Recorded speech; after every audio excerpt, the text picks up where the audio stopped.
Most people know they should budget. They download apps, create spreadsheets, set reminders, and then quietly give up within a few weeks. Not because they lack discipline, but because most modern budgeting systems create more noise than clarity. They track numbers, but never change behavior. They show data, but never build awareness. And without awareness, nothing really changes. We live in a world where every purchase is frictionless. One tap and money is gone. One click and a package is on its way. One swipe and dinner is at your door. The easier it becomes to spend, the harder it becomes to stop. Notifications push you to buy. Sales create urgency that does not really exist. Subscriptions quietly renew without a second thought. And at the end of every month, the same confusion returns. That is exactly why a 120-year-old Japanese method is still relevant today, and why more people around the world are returning to something as simple as a pen and a notebook. Think about how many times you have checked your bank balance and felt surprised. Not because something went wrong, but simply because you were not paying attention. That disconnection between earning and spending is exactly what Kakeibo was designed to fix. If that sounds familiar, drop a comment below. You are not alone. If you followed Japan's Kakeibo method for one full year, your entire relationship with money would slowly begin to shift in a way you don't immediately notice at first. Imagine two people earning the exact same income, let's say $60,000 per year. On paper, they live almost identical lives. Same city, similar rent, similar lifestyle, similar opportunities, and similar financial pressure. But the difference is not in how much they earn, it is in how they behave with money. Person A continues life in the usual way. They spend when they feel like it, swipe credit cards without thinking too much, order food delivery after a long day, buy things during sales they don't really need, subscribe to multiple streaming services, and rarely check where their money actually goes. At the end of each month, they feel confused. They ask themselves the same question again and again. I earn enough, so why does it always feel like I'm behind? Comment below. Are you more like person A or person B right now? Now enter person B.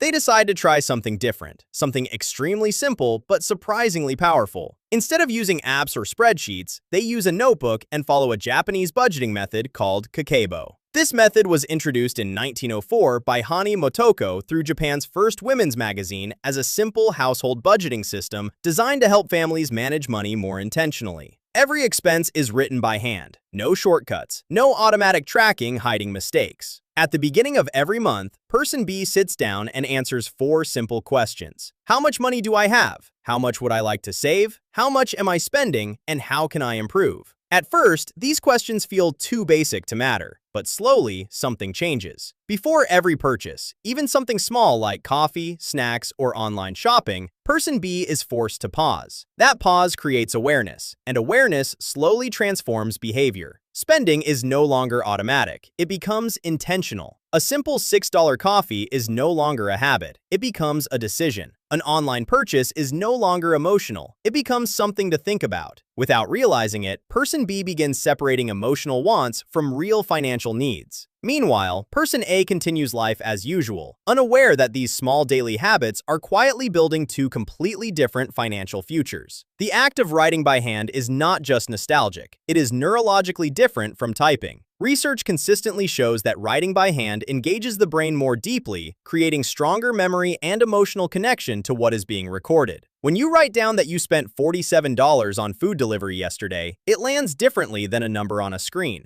It feels real. And that feeling is exactly what drives change. Follow along. This is where it starts to get interesting. As months pass, the gap between these two lifestyles starts to grow in a very subtle but powerful way. Person B continues using Kakeibo and begins organizing every expense into structured categories: needs, wants, culture, and unexpected costs. Needs include essentials like rent, groceries, transportation, insurance, and bills. Wants include entertainment, eating out, shopping, subscriptions, and impulse purchases. Culture includes books, education, courses, skills, and personal development. Unexpected covers emergencies, repairs, medical costs, or sudden expenses. Pause here and think. Which category drains your budget the most? Drop it in the comments. Writing everything down creates something most people underestimate: friction. And friction is powerful. It slows down spending just enough to make people think. It removes the illusion that money is infinite when it only exists as digital numbers in a bank account or credit card app. Person B starts noticing patterns they never saw before. They realize food delivery is quietly draining hundreds of dollars every month. They notice those subscriptions they forgot about. They see that weekends consistently cost more than weekdays. They spot small daily habits, a coffee here, a snack there, that seem harmless individually, but add up to a significant amount by month's end. Instead of feeling restricted, they feel informed. And that information changes everything. Each month, they make small improvements. Maybe they cut 2 unnecessary subscriptions. Maybe they cook at home 3 more times a week. Maybe they wait 24 hours before completing an online purchase. None of these changes feel painful or dramatic, but together, they create a meaningful difference over time. Meanwhile, person A starts experiencing a different reality. Even though they earn the same income, money feels like it disappears faster every month. There is no clear system, no awareness of spending patterns, and no structure to guide decisions. Budgeting becomes something they only think about when they are already in trouble. When unexpected expenses appear, like a car repair, medical bill, or travel cost, it creates real stress because there is no buffer built in advance. Every surprise feels like a crisis. But person B is in a completely different position. Because of consistent monthly reflection, they are not just tracking money, they are understanding it. At the end of each month, they review the notebook and ask, did I meet my savings goal? Where did I overspend? What one thing can I do differently next month? This simple habit of looking back turns mistakes into data and overspending into lessons. Even saving an extra $10 to $20 per day by cutting unnecessary expenses begins to add up fast. That money gets redirected into savings, investments, or future goals. Slowly, financial stability starts building, not because income increased, but because control over money improved. Kakeibo does not demand perfection. It does not ask you to eliminate all wants or live like a minimalist. It simply asks you to be aware. Awareness, repeated month after month, naturally leads to better decisions without force or deprivation. If this is making sense so far, make sure you are still following along. The best part is coming. By the end of the year, the difference between the two people becomes extremely clear. Person A looks back and tries to understand where their money went, but there are only guesses. No records, no patterns, no clarity. Just the vague feeling that expenses were high and money never stayed long enough. They may have earned well, but they cannot explain their own financial behavior. They set no goals, tracked no progress, and built no system. And so every year ends the same way it began, with potential, but without direction. Person B, however, has an entirely different story. They have 12 months of financial records written in a notebook. Every page shows progress. Every entry reflects awareness. Every mistake became a lesson that shaped the following month. They can clearly see where they overspent, where they improved, and exactly how their behavior evolved over time. This level of clarity alone often leads to meaningful savings, sometimes thousands of dollars in a single year, without any increase in income whatsoever. But the most important change is not financial. It is psychological. Person B no longer asks, can I afford this? They now ask, does this align with my goals? That one shift changes everything. Money is no longer reactive. It becomes intentional. Even when income increases in the future, the same discipline prevents lifestyle inflation from quietly taking over. Stress around money fades because confusion is replaced with clarity, and clarity builds real confidence. What started as a simple Japanese notebook system quietly becomes a lifelong habit and a completely new way of thinking. And that is the true power of Kakeibo. It does not just help you track money, it changes the way you think about every single dollar you earn, spend, and save. If you want to try it, all you need is a notebook, a pen, and the willingness to be honest with yourself once a month. No app required. No complex system to learn. Just you, your money, and 4 simple questions, written by hand, the same way people have been doing it for over 100 years. The notebook becomes more than a financial record. It becomes a mirror, a place where your values and your spending habits either align or contradict each other. And once you see that clearly, it becomes very hard to keep ignoring it. If this video helped you think differently about money, like and share it with someone who needs to hear this. And if you are going to try Kakeibo this month, comment starting now. Let's hold each other accountable.